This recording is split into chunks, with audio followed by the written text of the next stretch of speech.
Hello everyone. अब बात करते हैं केतु की। केतु क्या दर्शाता है हमारे चार्ट में, हमारी लाइफ में।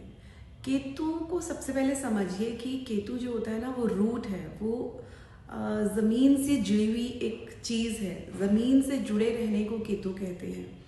तो जो भी धरती से जुड़ी हुई अंडरग्राउंड चीज़ें होती हैं ना, वो भी केतु से दर्शाई जाती हैं।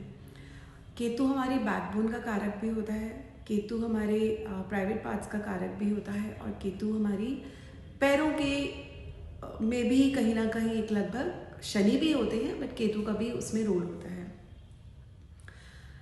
और जब केतु खराब होता है हमारे चार्ट में तो हमें क्या प्रॉब्लम्स आती हैं। तो बॉडीली तो हमारे को इन पार्ट्स में प्रॉब्लम आएगी। हमारी बैकबोन में प्रॉब्लम आएगी, हमें कोई ना कोई प्रॉब्लम हो जाएगी प्राइवेट पार्ट से रिलेटेड। हमारे को पैरों में दर्द होना चालू हो जाएगा। साथ साथ हमारे को एंग्जाइटी बहुत रहती है, क्योंकि केतु ना हमारी जड़ों को हिलाता है। तो हमारी नींव को जब कोई चीज़ हिलाती है तो हमारे को सबसे ज़्यादा प्रेशर कहाँ आता है, हमारे दिमाग पे। हमारा सब कुछ हिल जाता है, हमें लगता है कि क्या हो रहा है। तो एंग्जाइटी बहुत देता है केतु। केतु को ठीक कैसे करें? अगर केतु को आपको ठीक करना है तो सबसे बेस्ट रेमेडी है कि आप योगा करना चालू कीजिए। योगा क्योंकि हमारी पुरानी चीज़ों से जुड़ा हुआ है, पुराने बहुत लंबे सालों से बहुत पुरानी एक, उसको हम ये कहेंगे कि रूटेड चीज़ है।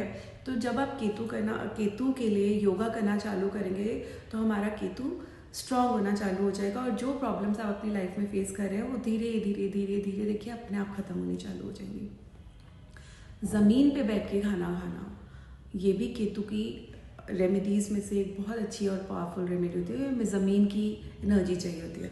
मार्स भी ज़मीन में आता है। मार्स के लिए भी हम कहते हैं कि ज़मीन पे बैठ के आप काम कीजिए।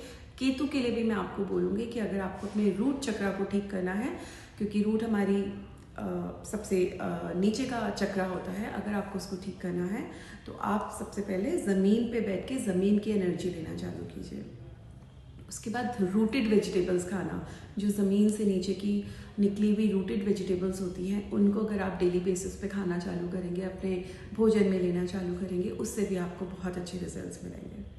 साथ साथ आपको क्या करना है, अश्वगंधा जो होता है उसका पाउडर आप लीजिए। अगर आप पहले उसको ट्राई करिए, क्योंकि वो सूट तो सबको करता है। वो आपको एंग्जाइटी अगर मेडिकली देखा जाए तो भी हमारे को बहुत फ़ायदा करता है। और बट मैं तो आपको एस्ट्रोलॉजिकली बता रही हूँ कि केतु के लिए अश्वगंधा का पाउडर लेना भी बहुत ज़्यादा फायदेमंद होता है। तो ये सारी चीज़ें, साथ साथ एक चीज़ और, आपकी जो दादी होती है ना, वो भी आपकी केतु का कारक होती है। तो दादी अगर हैं तो आप, या जो बड़ी लेडीज़ हैं, उनको आप उनकी सेवा करना चालू कीजिए। वो भी आपके लिए बहुत सहायक होगा केतु के इल इफेक्ट्स को ख़त्म करने के लिए। ऐसे और टिप्स और रेमेडीज़ जानने के लिए मेरे से जुड़े रहिए। Thank you so much.